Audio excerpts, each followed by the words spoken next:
Coucou, alors donc nous revoilà pour une nouvelle capsule de Délivre-moi, donc pour nos chroniques nocturnes littéralement vôtres. J'espère que vous avez passé une super belle journée, donc je salue toutes les personnes qui viennent se joindre à moi dès le début et même ceux qui viennent tout simplement de découvrir ma page. Bienvenue, ça me fait plaisir de partager ces petits instants avec vous. Alors donc, ce dont je vais vous parler hier, c'est de ma journée d'hier. Alors donc, une journée quand même très chargée au niveau culturel parce que c'était le dévoilement justement de tout ce qui est saveur culturelle à la maison culturelle communautaire Montréal-Nord, donc qui est aussi annexée avec la bibliothèque Julio Jean-Pierre. Hier, c'était défilé de députés, défilé d'artistes, défilé d'art, défilé de danseurs. C'était juste magnifique. Rappelez-vous, je vous ai même fait une capsule vous invitant à venir parce qu'en plus, on nous donnait des cadeaux. Oui, oui, oui.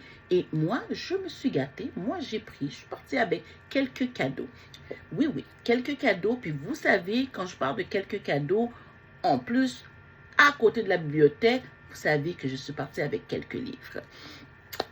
Là, ça me fait sourire parce que justement, hier, après avoir fait ma capsule avec vous, je regarde un peu qu'est-ce qui se passe sur Instagram. Puis, il y a deux influenceurs au niveau littéraire que j'aime beaucoup, beaucoup, beaucoup écouter. Et ces deux influenceurs-là, souvent, sont très, très, très, au niveau de la littérature, très prononcés. Et justement, il y en a un qui disait justement, on n'a rien contre les Nicholas Sparks, on n'a rien contre les Colleen Hoover, on n'a rien contre ces gens-là, mais les À tout jamais qui ne finit pas, les autres livres aussi à saveur romancée qui devient popularisé à cause des films qui ne finissent pas, comme aussi La femme de ménage de Freda qui ne se termine pas. Alors donc, pourquoi pas aussi de donner la chance à des auteurs qu'on ne connaît pas? Et moi, je ne vais pas vous mentir, la COVID m'a beaucoup aidé justement à pousser mes frontières parce que je me suis permis justement de pouvoir voyager un peu dans le monde assez confortablement chez moi et à découvrir des auteurs que je n'aurais jamais pensé un jour connaître tout simplement parce que j'ai vu le livre traîner quelque part. Alors donc, aujourd'hui à la bibliothèque, plutôt hier à la bibliothèque, je me suis laissé tenter, je me suis servi et j'ai quelques auteurs que j'ai pris et que je me suis dit, ah, je ne les connais pas.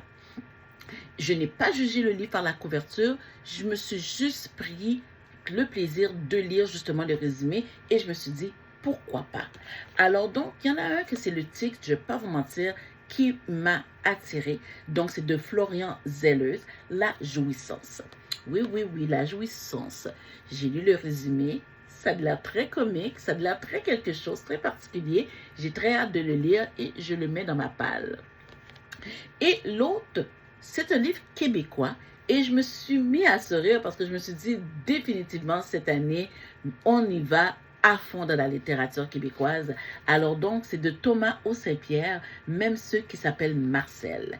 Marcel, ça m'a fait un petit peu sourire aussi parce qu'à cause de mon oncle Marcel. Alors donc, c'est un livre que j'ai très hâte aussi de découvrir parce que même le résumé, c'est quand même quelque chose de très comme, oh, ok. Donc, ça laisse le goût de découvrir un petit peu plus. Alors donc, c'est ça. C'est là ça que je voulais partager avec vous, mes petites découvertes justement de mes cadeaux que j'ai reçus justement pour avoir tout simplement participé à l'événement d'hier en espérant qu'il y en aura d'autres. Et ne vous gênez pas, les amis. Lorsque vous avez dans vos arrondissements des célébrations, profitez-en parce que vous ne savez jamais qu'est-ce que vous allez recevoir. Et un livre, c'est toujours un des plus beaux cadeaux à recevoir lorsqu'on parle de connaissance ou d'ouverture d'esprit. Alors donc sur ce, moi je retourne à ma lecture. Donc on se revoit demain. Peut-être pas la même heure, peut-être pas le même poste, mais on va se revoir demain.